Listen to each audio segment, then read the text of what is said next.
remen sangat dalu menika kita saking Solo dapat bersilaturahim ke Masjid As-Sajidin. Yang jelas dengan silaturahim ini mudah-mudahan pertemuan kita pada malam hari ini mboten mung ketemu ten donya tok ning uga menjadi sebab kita diketemukan kembali oleh Allah wonten jannah. Saestu Bu. Tiap satu muslim dan muslim yang lain itu nanti akan tulung tinulung mboten mung ten donya tok tapi juga ten swarga. Kelak di akhirat kalau maka di depan saya matur pada panjenengan mbok menawa anjing benten surga jenengan tengok kanan tengok kiri Mas Fajar urung mlebu tahu khotbah napa Ramadan ten Masjid Sajidin kok ketelisut durung ketemu tulung mungkin jenengan tangleti kalih Gusti Allah mbok menawa kula ketelisut. Dan memang seperti itu Pak, muslim satu dengan muslim yang lainnya adalah saling bahu-membahu, saling tolong-menolong, dan menjadi salah satu dari yang dilakukan Rasulullah SAW pertama kali ketika beliau nggarap kutha Madinah itu adalah mempersaudarakan al-mu'akhah, nyumadulurke antarane orang-orang muhajirin dan orang-orang ansor. Dan kebetulan dalu menika insyaallah sedikit niki cara-carane santri setoran kalih para kiai ini pengen matur sekedhik tentang kota Madinah. Ini tadi saya dikasih bocoran Bapak Gunawan, saya yakin pernah ke sampun pirsa Madinah secara langsung. Dan mudah-mudahan nanti kita semua yang di masjid ini diberikan rezeki oleh Allah Subhanahu wa taala untuk mengunjungi Masjid Nabawi sekaligus menunaikan ibadah haji insyaallah. Amin ya rabbal alamin.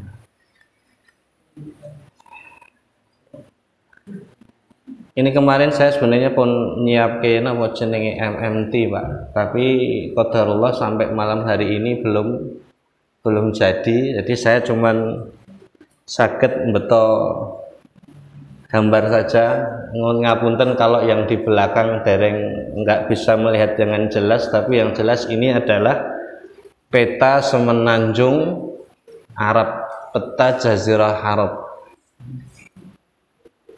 Nun sewu sing saged mirsani jenengan kinten-kinten apa Pak yang bisa panjenengan lihat dari peta ini? Nun sewu antum Ustaz Ismukal Karim Pak Wahid. Ndak apa-apa ya, saya sambil ngadeng-ngeten iki nggih. Tenang kula mboten ajeng koprol ten ngajengin jenengan, mung paling nggih mung mlaku-mlaku ngeten niki tok. Ustaz Wahid, antum lihat apa, Ustaz?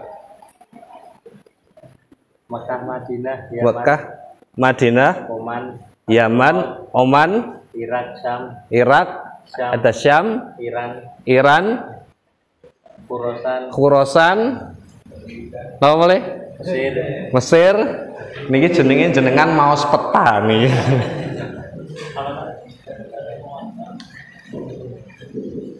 Ada yang melihat enten sing melihat ada sesuatu yang lain mboten, Pak? Ustaz? Laut. Dua laut. Jenengan? Ustaz? Pemalu saudara kita satu ini.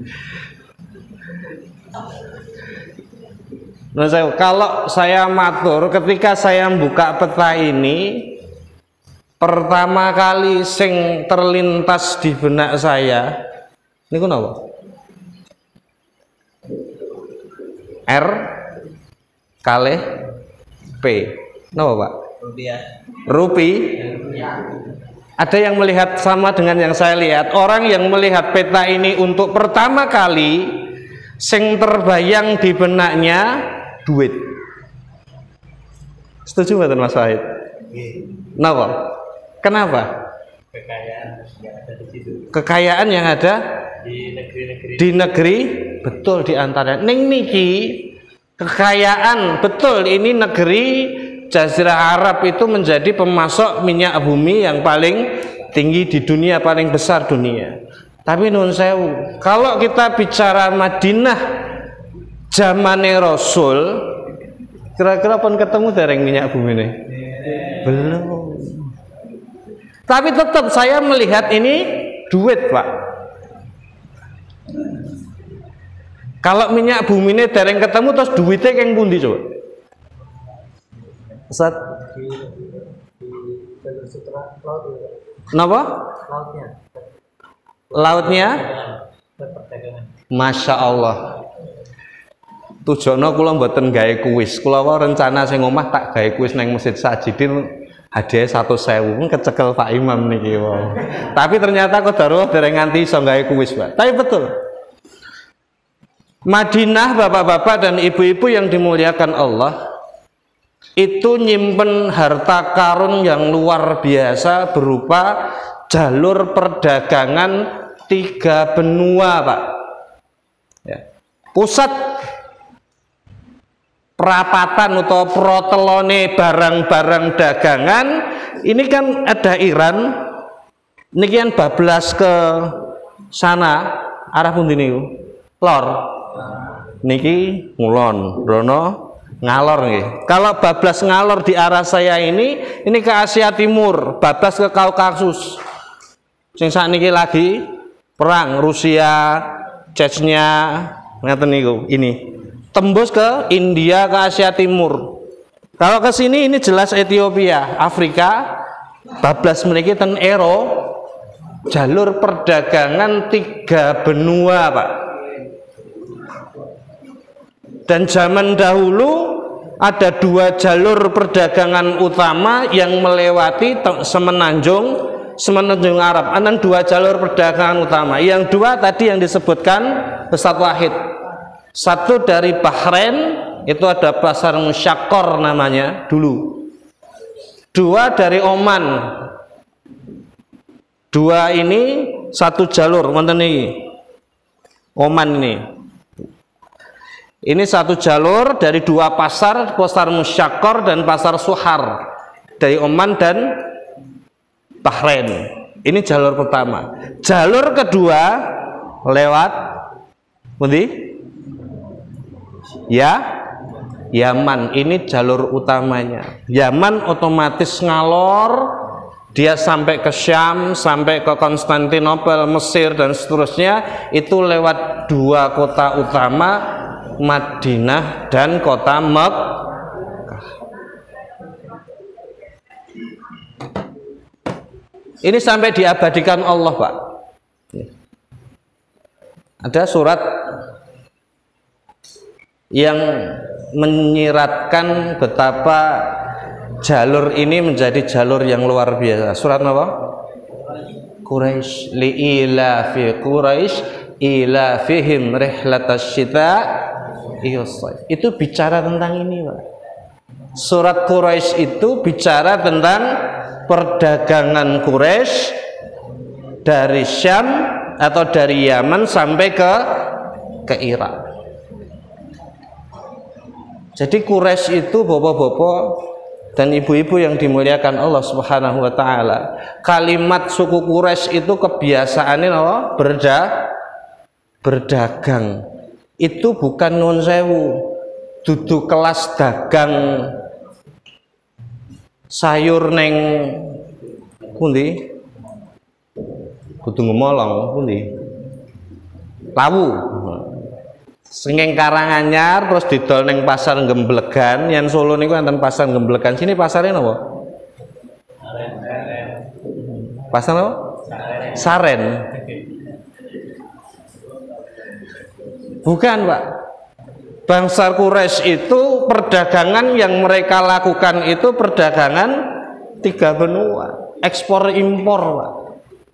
pada masa kejayaannya, saya dapati datanya di buku Mekkah wal Madinah fil Jahiliyah wa fi Ahdur Rasul. Itu juga yang buku ini yang saya pakai acuan untuk matur di depan panjenengan pada malam hari ini. Cuman saya potong bagian Madinahnya saja. Kayak karangan Dr. Abdurrahman Asy-Syarif. Silahkan panjenengan nanti buka bukunya. Itu ada data pada puncak keemasan Quraisy pada masa Abdul Muthalib, pada masa kelahiran Rasul niku jaya-jayane Quraisy, Pak. Genting-gentingnya Quraisy, sugih-sugihnya Quraisy dalam perdagangan mereka. Itu satu kali rihlatas syita atau soif, satu kali perdagangan yang mereka lakukan, satu orang membawa satu kabilah dagang itu nilainya bisa sampai 50.000 dinar. 50.000 dinar. Pinten niku? 50.000 dinar berapa? Ora umum. 1 dinar itu 4,25 gram emas. 1 dinar itu kurang lebih nilainya 4.250.000. Kalau 50.000 dinar, satu kabilah niku yang dibawa Abu Sufyan, Abdurrahman bin Auf, itu nilainya iso sampai 200 miliar, Pak. 200 miliar. Itu yang dicapai oleh Mekah. Itu Quraisy, Pak. Quraisy itu bangsane Abu Sufyan, Abdurrahman bin Auf, Abdullah bin Jud'an. Itu sekali dagang itu nggawane sak monten niku 200 miliar. Kurang luweh sithik. Mekah sudah menemui kejayaannya. Yastamta'una, mereka bersenang-senang dengan kekayaan yang mereka peroleh dari hasil perdagangan mereka, sementara Madinah isine mung napa? Isine mung grejekan. Ratusan tahun perang itu menyala di Madinah. Ada 2 suku besar, Aus dan Khazraj, yang menempati Madinah. Niki kaya kirik karo kucing. Jauh sebelum Rasulullah datang sudah terjadi perang bersaudara antara mereka. Sing perang wong Madinah, orang Aus dan Khazraj, ini intinya ya. Sing entuk bathi, karena setiap ada wong sing grejekan niku mesti enten sing bathi, Pak. Niki mang titeni. Jadi kalau ada wong senenge gawe wong liya grejekan, gawe wong liya ki ora rukun, terus kuwi yang dititili ngoten, yang dipetani ngoten mesti entuk bathi raketan sithik. Dan ternyata betul, Pak. Madinah itu Aus dan Khazraj perang atusan tahun, bengep remuk atusan tahun, sing bathi Yahudi, Pak. Yang mengambil untung dari perseteruan Aus dan Khazraj itu Yahudi. Dan selama itu pula ratusan tahun, sementara Mekah pun dagang miliar-miliaran, Madinah ya wis ngono tok, ora eneng ngubahi. Tidak ada perubahan apapun. Kota kecil mertanggung yen subur banget, jek kalah karo Yaman, kalah karo Taif, yen dadi pusat perdagangan masih kalah bersaing dengan Mekah. Pasar Badar yang dimiliki Madinah, Badar niku jeneng pasar. Perang Badar itu terjadi di pasar. Perang pasar Badar jelas kalah bersaing dengan 3 pasar utama, Ukad, Dzul Majaz, dan Mijanah. Ini pasar 3 ini sing ngontrol manajemennya, yang megang orang Mekah Quraisy. Badar rane ngambune. Ya. Satu pelajaran, Bapak. Satu pelajaran. Apapun, institusi apapun, mbuh negara, mbuh kelurahan, mbuh provinsi, mbuh RT, mbuh RW, hatta rumah tangga niku yen isine mung padudon siji lan sijine, isine mung grejekan siji lan sijine, isine mung saling menuntut hak tanpa pernah memperhatikan kewajiban siji lan sijine, selama itu pula institusi ini ora bakal maju apapun ya, mbuh masjid, mbuh omah, mbuh rumah tangga, mbuh negara yen isine mung jek-jekan ro, isine padudon ro, isine mung saling plerok-plerokan siji lan sijine, selama itu institusi itu tidak akan pernah maju. Dan ini Pak, hal ini yang membuat 6 pemuda Yathrib rumangsa wis iki ora bener keadaan ini. Betul itu Pak. 6 orang ini ketemu sama Nabi, apalagi di tahun-tahun 10 Bi'tsah, tahun 10 setelah Nabi itu diangkat Allah menjadi Rasul, itu ada perang besar di Madinah, jenenge perang Bu'at. Ini perang besar yang menelan cukup banyak korban dan cukup banyak biaya, dan perang ini yang menjadikan nom-nomane Madinah itu rumangsa ya cek enom Pak, idealismenya masih tinggi, semangatnya masih ada, rumangsa jengah dengan keadaan iki gak bener iki kahanan ngene iki. Ini pula yang mereka aturke kepada Nabi ketika ketemu sama Nabi. Ada yang ingat 6 orang pemuda Madinah yang ketemu sama Rasul di tahun 10 Bi'tsah, 3 tahun sebelum Nabi hijrah ke Madinah. Enten sing pirsa? Hadiahe 50.000. Ning kon jleditmu sik Mas Hari ya. 50.000. Ibu-ibu boleh jawab. 6 orang.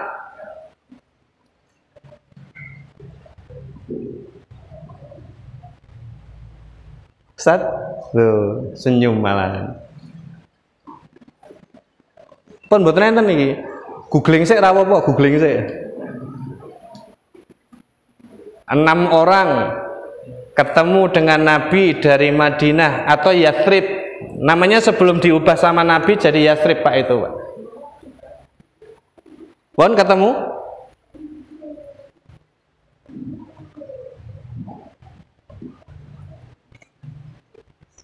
Ada As'ad bin Zurarah, ada Rafi' bin Malik, ada Qutbah dan Utbah bin Malik, ada Jabir bin Abdullah. Wong nom-nom kabeh.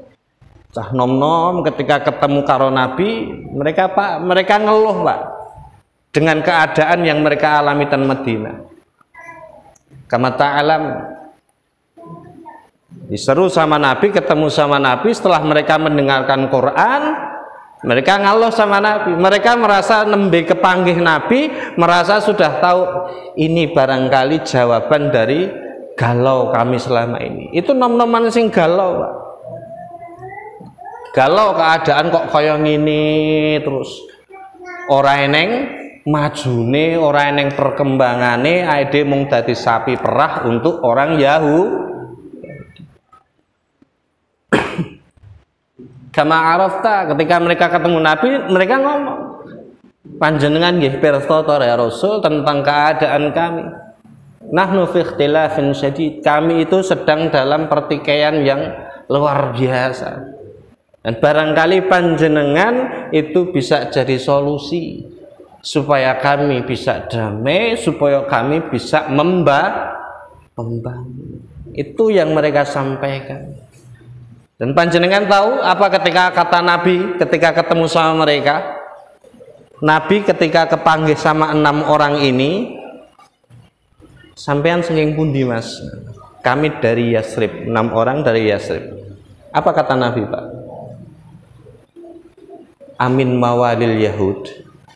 Ngendikane Nabi, apa kalian dari mawali? Hoping pirsa? Konco cedak. Kalian CSC wong Yahudi to, kata Nabi. Ini bukan bukan apa namanya, bukan ngendikane Nabi sak saetan Pak. Oh, Nabi itu mboten pernah Pak ya. Nabi itu bahkan dalam ngendikan kalih piyayi itu ndak pernah mung asal ngendikan, itu ndak pernah. Selalu difikir sama Nabi. Selalu Nabi itu mboten nate nun sewu gaco ngendikan ngoten mboten tahu. Termasuk pemilihan kata amin mawalil yahud. Itu sudah difikir sama Nabi. Ini Nabi tahu betul keadaan Madinah saat itu, Pak. Maka Nabi kemudian pilih kata ini. Padahal kalau gelem nggih, kalau kerso, Abdul Muthalib itu lahir dan besar di Yasrib. Kakek Nabi Abdul Muthalib itu lahir dan besar di kota Yasrib, kota Madinah. Tapi Nabi nggak ngomong, Nabi mboten ngendika, kowe sengko Yasrib to, Mas? Mbahku sengko Yasrib juga loh, dari kampung Bani Najjar. Sampeyan saking pundi? Ndak, Pak. Bukan Abdul Muthalib yang didemok sama Nabi, tapi yang didumuk sama Nabi itu adalah Yahudinya, Pak. Amin mawalil Yahud, kalian dari CSC wong Yahudi. Dan betul kalimat ini mandi, Pak. Mandi.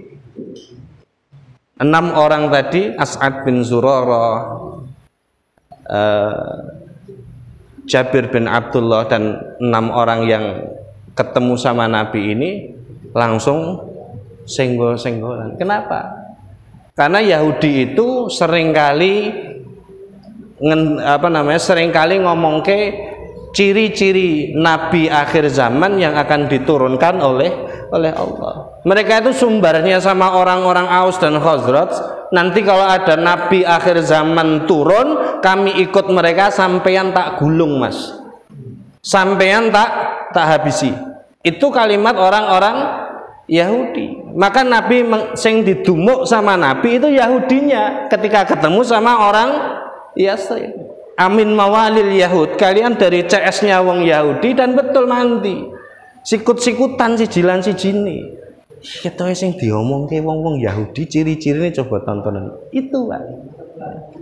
Itu yang terjadi ketika mereka sikut-sikutan dan mereka melihat betul orang Nabi terakhir yang sering dibicarakan Yahudi itu ciri-cirinya nemplek pada diri Nabi Muhammad Sallallahu Alaihi Wasallam. Beriman mereka. Tahun 10 Peta, 3 tahun. Jadi nun sewu. Nabi itu membangun Madinah itu bukan ujuk-ujuk langsung mak plenet nggawe, bukan. 3 tahun dulu. 3 tahun dulu Madinah ini dipersiapkan oleh Nabi untuk sampai bisa menerima Rasul. 3 tahun dulu digarap, Pak. Kirim Mus'ab bin Umair selama 3 tahun garap Madinah, ngajarkan Islam, meluruskan nilai-nilai jahiliyah yang masih mereka anut, mengajarkan ibadah, mengajarkan akidah dan lain sebagainya. Setelah benar secara SDM-nya sudah siap menerima, baru Rasulullah hijrah. Yang digarap sama Nabi SDM-nya dulu. SDM-nya dipenahki sama Nabi. Karena fasilitas sehebat apapun, ya, fasilitas sehebat apapun ning sing nyekel ora iso, sing nyekel tidak profesional, maka apa artinya sebuah fasilitas? Apa artinya sebuah fasilitas? Sing gawe ora iso, Pak. Sing nyekel ora iso. Sama, Pak. Kota itu seperti halnya pisau. Jenengan pisau iki sing nyekel ibu-ibu dadine ya gule, tongseng, bakmi, nomle, kolak. Betul. Tapi sing nyekel bapak-bapak dadine juga sudah lain. Sing nyekel bapak-bapak dadine ya iso sunduk sate, iso apane kayak. Artinya alat itu sangat bergantung kepada yang Nah, ketika Nabi SAW mulai nggarap Madinah, sing digarap wong isik. Ya. Yang dibenahi sama Nabi itu SDM-nya dulu. Baru setelah SDM-nya siap, Nabi SAW pun hijrah. Jadi hijrah itu proses panjang. Ya, proses yang panjang dari Nabi SAW, mboten ngerti ujuk-ujuk langsung pindah, mboten. Hijrah Nabi SAW ke Madinah dan diganti namanya dari kota yang semula namanya Yathrib digantos dari Madinah. Atau kalau nama yang Madinah itu punya beberapa nama, diantaranya Tobah dan Thayyibah. Itu yang nama yang diberikan Nabi. Tapi lihat, kita nanti akan bisa melihat bahwa Nabi niku mboten mung sekedar ngerubah jeneng tok, mboten. Ya. Tidak hanya sekedar nama. Dan kita niku jangan terbiasa seneng karo sing apa istilahnya nenggon permukaan tok, kulit. Nabi itu bukan hanya ganti kulitnya, tapi sak isine diganti sama Nabi. Kita jangan terbiasa angger ganti kulit rumangsane wis ganti isine. Kita biasanya kan ngoten. Angger wis ganti kulite, ganti jenenge ngono rumangsane kabeh wis beda kabeh kan ngoten to biasane awake dhewe. Nggih mboten? Kita niku pun berapa orde tuh? Orde lama. Terus ganti jeneng to, dadi orde baru. Niki wis ganti meneh orde. Orde napa? Refor. Isine padha ra, Pak? Padha to? Padha napa mboten? Sami, ora eneng sing beda Pak isine, Pak. Beda Mas, apane? Utange. Lah yen utange niku beda. Ning yen isine liyane padha, Pak. Korupsi beda jeneng sudah mboten? Ora. Tambah blak-blakan, tambah uraan. Tambah nglathak sing gabluk duwite rakyat. Nganti dit bansos barang diuntal kok, Pak, piye semua. Iya kan? Korupsi itu semakin tambah ganti ketok ora semakin maju, tambah jenenge tambah keren, ning malah korupsinya tambah gilani. Ini kenapa? Karena kita hanya terbiasa ganti kulit rumangsane wis ganti isi. Ndak. Perhatikan hal-hal yang substantif. Nabi niku ganti jeneng Yathrib diganti Thayyibah atau Tobah, itu bukan cuma namane tok sing ganti, Pak. Sak jron-jronane semua dicerabut sama Nabi, diganti dengan yang baru. Dan yang pertama kali ketika Nabi SAW wes siap, ini SDM-nya siap. Pertama ingat nggih, SDM dulu disiapkan. SDM dulu disiapkan. Baru setelah SDM siap, baru Nabi terawuh, baru digarap betul Madinah itu. Dan lihat, yang pertama kali dibangun oleh Nabi itu adalah masjid. Masjid. Sebelum lainnya, sebelum tetek bengek liyane, sebelum airport, sebelum apa walah istana apa meneh, yang pertama kali dibangun oleh Nabi Muhammad SAW itu masjid. Ada pesan dari apa yang dilakukan oleh Nabi Muhammad SAW. Kira-kira apa, Ustaz Wahid? Kalau yang pertama bangun kutha masjid, dan ini ternyata pola ini diikuti, Pak, ya, oleh penerus-penerus khalifah setelah Rasul itu. Hatta ketika membangun Baghdad Abu Ja'far al-Mansur itu yang diserai mengepalai proyek pembangunan kota Baghdad itu 2 orang. Ada yang tahu? Abu Hanifah, Imam Hanafi, Pak. Ulama sing dipasrai untuk membangun kota Baghdad. Yang pertama Abu Hanifah, yang kedua Al-Hajjaj Ibnu Artah. Bukan Al-Hajjaj bin Yusuf loh, nggih, lain. Al-Hajjaj Ibnu Artah. Dua-duanya ini ulama besar. Al-Hajjaj bin Artah itu ahlul hadis, Imam Hanafi kita sudah ma'ruf dengan beliau. Nyambung, Pak. Kenapa kok sing ngepalai pembangunan kota kok malah sing ditunjuk ulama? Karena memang spirit membangun sebuah kota itu pada dasarnya memang untuk menjadikan penduduknya itu lebih dekat kepada Allah. Ya, niat awal, dan ini sudah dari awal Nabi itu ke Madinah itu semata-mata hanya ingin agar hamba-hamba Allah ini benar-benar menyembah Allah secara utuh. Ini spirit yang diusung Nabi. Sebuah kota itu pada dasarnya harus dibangun itu niatnya untuk mendekatkan penduduknya kepada Allah. Konsep ini hanya di dalam Islam.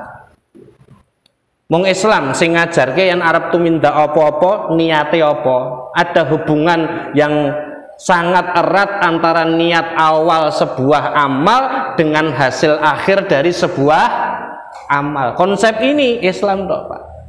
Islam mengajarkan bahkan dalam segala hal, bukan hanya dalam masalah ibadah toh, bukan. Dalam semua hal, niat awal ketika melaksanakan sebuah amal itu akan membawa dampak pada hasil akhir dari amal tersebut. Termasuk ini. Setinggi-tinggi niatan seseorang adalah mendekatkan diri kepada Allah. Maka selama sesuatu itu dibangun, apapun, Pak, apapun, subhanallah, apapun niatnya itu dibangun untuk mendekatkan diri kepada Allah, insya Allah akan barokah. Ya, apapun, mang niati, Pak. Yang mau nikah niati ketika mau ajeng golek burgarwa, ajeng golek ngincer napa madik-madik calon, panjenengan niati dari awal untuk tambah cedak kali Gusti Allah. Mungkin dadine benten, Pak. Ya. Abdul Aziz, bapaknya Umar bin Abdul Aziz itu bahkan ketika mau ngelamar ibunya Umar bin Abdul Aziz itu, beliau milih harta yang paling thayyib, harta yang paling berkah. Untuk apa? Untuk melamar, untuk jadi mahar pernikahan dengan ibunya Umar bin Abdul Aziz. Lihat, itu pernikahan, Pak. Pernikahan tapi didasari atas niatan untuk mendekatkan diri kepada Allah, lebih dekat, luwih cedak karo Gusti Allah. Hasilnya luar biasa. Umar bin Abdul Aziz 2 tahun 5 bulan memegang khilafah yang tidak ada bandingnya. Demikian. Maka Nabi pun ketika mengawali kota Madinah, mengawali dengan memberikan tempat, saya tanda kutip, tempat bagi Allah Subhanahu wa ta'ala. Satu niatan. Maka ampun, jangan pernah meninggalkan Allah dalam segala hal, termasuk di awal. Termasuk di awal dalam niat mangjawil Gusti Allah, Pak. Di awal niat mangjawil Gusti Allah, di tengah amal tetap dicandak Gusti Allah, di akhir amal pun ampun kelalen tetap gocekan sing kenceng kalih Gusti Allah. Dalam semua hal, dalam semua hal, dalam semua aspek. Islam niku ngajari awet-awet, tangi turu jegrek niku wis ora ninggalke Gusti Allah lho, Pak. Alhamdulillahilladzi ahyana ba'dama amatana wa ilaihil nusyur. Tangi turu, Pak. Tangi turu Islam ngajari kita untuk ora pernah lali gocekan karo Gusti Allah. Demikian juga, Pak. Demikian juga dalam semua aspek sisi kehidupan. Ampun lali gondelane karo Gusti Allah. Maka nanti panjenengan lihat hal-hal lain yang dibangun Rasulullah Shallallahu Alaihi Wasallam itu senantiasa bermuara kepada Allah. Hatta ketika membangun pasar, Pak. Karena pasar ini termasuk salah satu yang dibangun oleh Nabi. Nabi kanan ketika sampai di Madinah otomatis perekonomian dipegang Yahudi, pasar dipegang Yahudi semua. Akhirnya Nabi apa? Bikin pasar Munakhoh namanya. Antum lihat apa yang membedakan pasar ini dengan pasar Yahudi? Ini nanti tidak sampai 2 tahun, hanya bukan 2 tahun. Ini dalam pasar itu tahun pertama hijrah, ketika tahun 78 perjanjian Hudaibiyah, pasar ini sudah geser pasar Ukad, Pak. Namanya pasar Munakhoh. Yang beda apa nih, Pak? Yang beda di dalam pasar itu kabeh nurut aturane Gusti. Tadi loh, Pak. Masjid dibangun ora gur masjid tok. Masjid dibangun itu bukan hanya masjidnya tok, tapi juga simbolis seperti sebuah syahadah, persaksian bahwa ya Rabb, dengan panjenengan kami bangun kota ini dan demi Allah kami tidak akan pernah meninggalkan jenengan dalam perjalanannya. Dan itu dilakoni, Pak. Pasar Munakhoh itu dibangun Rasul, Allah tidak pernah ditinggal. Sing bedane apa? Tidak boleh ada riba dalam pasar ini, kata Nabi. Tidak boleh ada pajak. Antum lihat nanti dalam pasar Munakhoh itu. Sing bedane di pasar Munakhoh ini Allah. Pasar dibangun sama Nabi. Pasar sudah, tadi di awal saya sudah matur, muakhoh. Selain pasar, Rasul juga mempersaudarakan. Sekali lagi, pelajaran penting. Jangan pernah berselisih. Saya nggak mengatakan ojo, jangan pernah beda, nggak bisa, Pak. Ya. Beda niku tetap. Yang saya katakan jangan pernah berselisih, karena perselisihan itu tidak akan membuahkan apapun selain kemunduran. Ini yang pertama digebyok sama Nabi, Pak. Maka dipersaudarakan antara Muhajirin dan Ansor. Aus dan Khazraj pun bahkan disebut sama Rasul, dijadikan satu dalam nama Ansor. Spirit persatuan umat diketengahkan oleh Nabi Shallallahu Alaihi Wasallam, termasuk persatuan dengan umat agama lain. Tapi hati-hati, ini seringkali kemudian dipelesetke, seringkali kemudian dihiperbolikan sama orang. Ya. Nabi itu buktinya piagam Madinah, berarti Nabi itu juga pluralisme. Betul, Nabi itu plural dalam arti di Madinah itu bukan cuman wong Islam tok, mboten, Pak.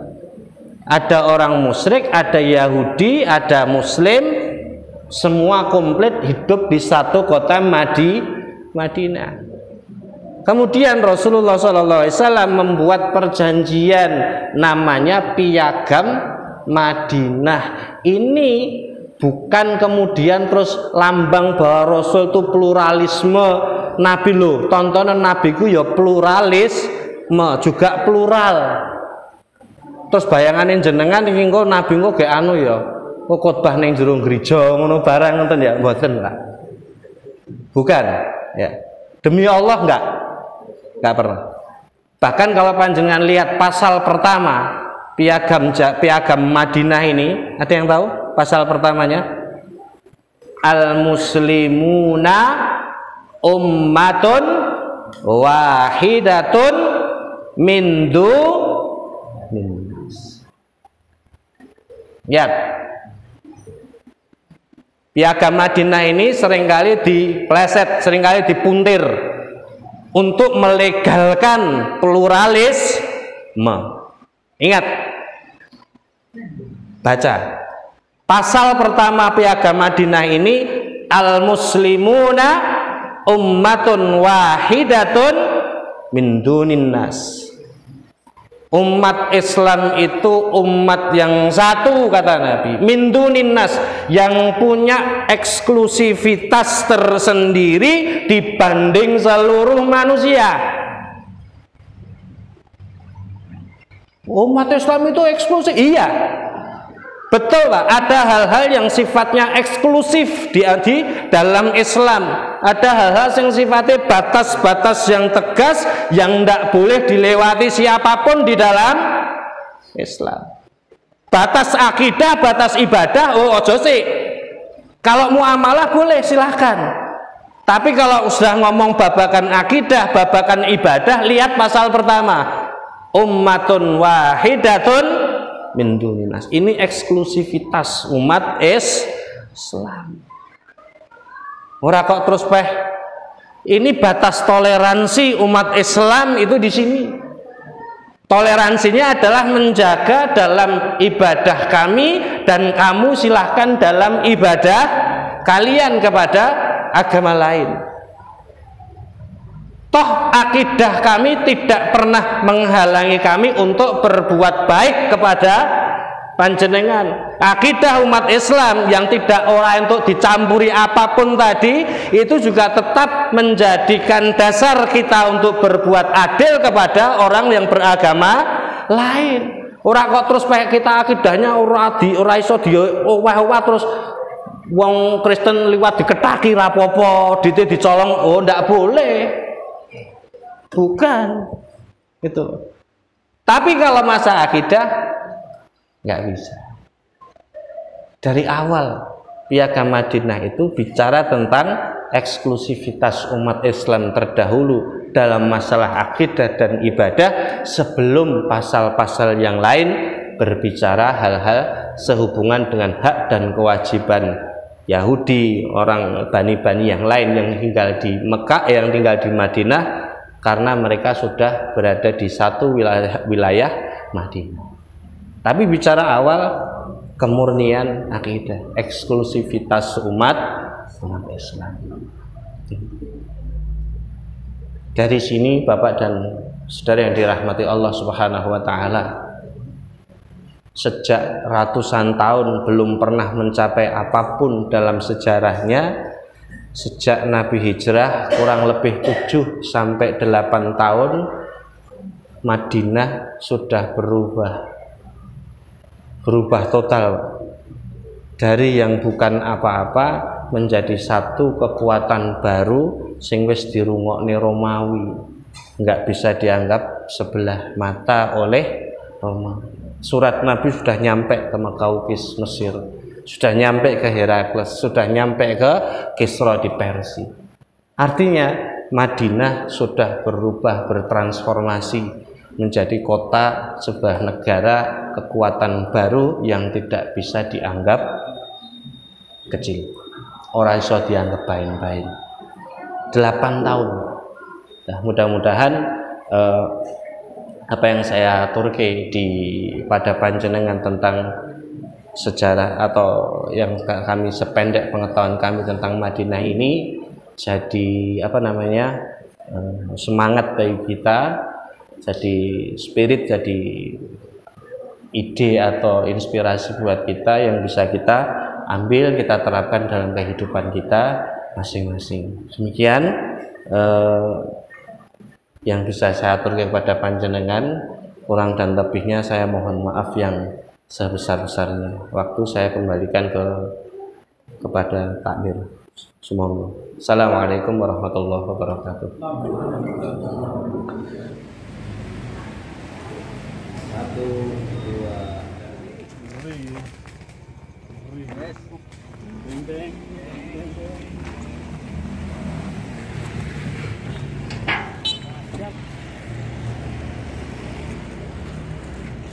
Belum kayak